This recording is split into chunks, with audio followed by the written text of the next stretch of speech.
Hi hello welcome back to my channel Sonu Juhi's kitchen.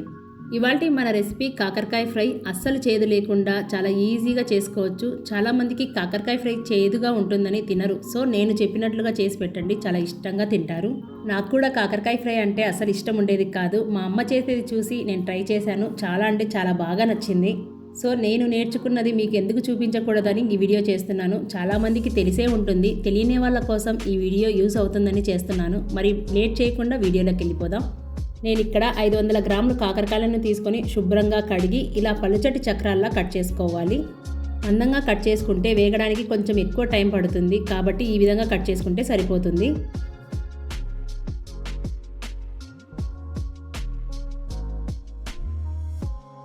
ఇలా ఈ విధంగా కట్ చేసి పెట్టుకున్న కాకరకాయల్లోకి 1 టీ స్పూన్ పసుపు, 1 టీ స్పూన్ ఉప్పును వేసి వీటికి బాగా పట్టేలా కలుపుకోవాలి.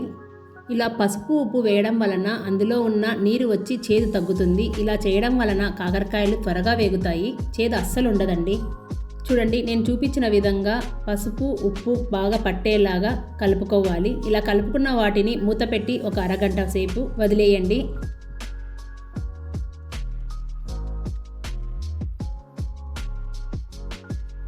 అరగంట తర్వాత కాకరకాయ ముక్కల్ని గట్టిగా పిండి ఒక ప్లేట్లోకి తీసుకోవాలి.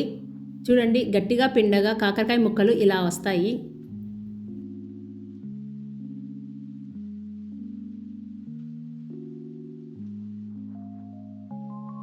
చూడండి, మనం గట్టిగా పిండగా ఈ విధంగా కాకరకాయలో ఉన్న చేదు మొత్తం ఇలా పోతుంది.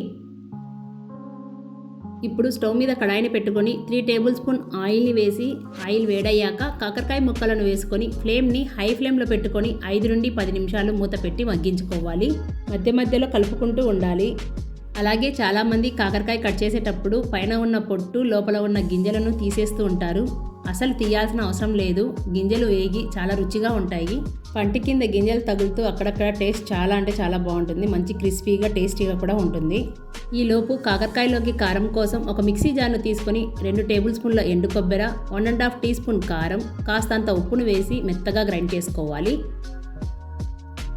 ఇలా ఈ విధంగా మెత్తగా గ్రైండ్ చేసుకున్న వాటిలోకి పొట్టుతో సహా 5-6 వెల్లుల్లిని వేసుకొని ఒక పల్స్ ఇస్తే సరిపోతుంది. మరి మెత్తగా మిక్సీ పట్టకండి. వెల్లుల్లి కారం పొడి పొడిలా కాకుండా ముద్దలా వస్తుంది. సో ఈ విధంగా గ్రైండ్ చేసుకుంటే సరిపోతుంది. కాకరకాయ ఫ్రైలోకి అసలైన టేస్ట్ ఈ వెల్లుల్లి కారంలోనే ఉందండి. ఈ విధంగా చేసుకొని ట్రై చేయండి, చాలా రుచిగా ఉంటాయి. ఇప్పుడు మూత తీసి చూద్దాం. ఆల్మోస్ట్ కాకరకాయ 90% ఉడికిపోయింది. ఇప్పుడు ఇందులోకి 2 ఎండుమిరపకాయలు అలాగే 2 రెమ్మల కరివేపాకును వేసి ఒకసారి బాగా కలుపుకొని ఫ్లేమ్ని మీడియం ఫ్లేమ్లో పెట్టుకొని మరో 2 నిమిషాలు మూత పెట్టి మగ్గించుకోవాలి.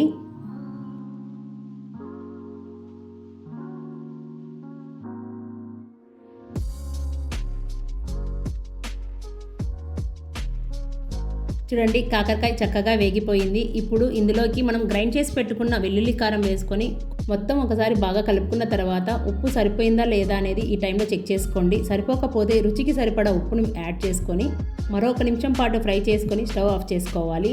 ఉప్పు వేసుకునేటప్పుడు చూసి వేసుకోండి, ఎందుకంటే ఆల్రెడీ మనం ఉప్పు పసుపు వేసుకున్నాం కాబట్టి ముక్కలకి పట్టి ఉంటుంది. అంతే, ఎంతో టేస్టీగా ఉండే కాకరకాయ ఫ్రై రెడీ అయిపోయింది.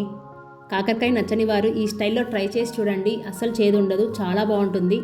నేను చెప్పిన విధంగా మీరు తప్పకుండా ట్రై చేసి మీకు ఎలా కుదిరిందో మీ ఫీడ్బ్యాక్ని కామెంట్ రూపంలో తెలియజేయండి.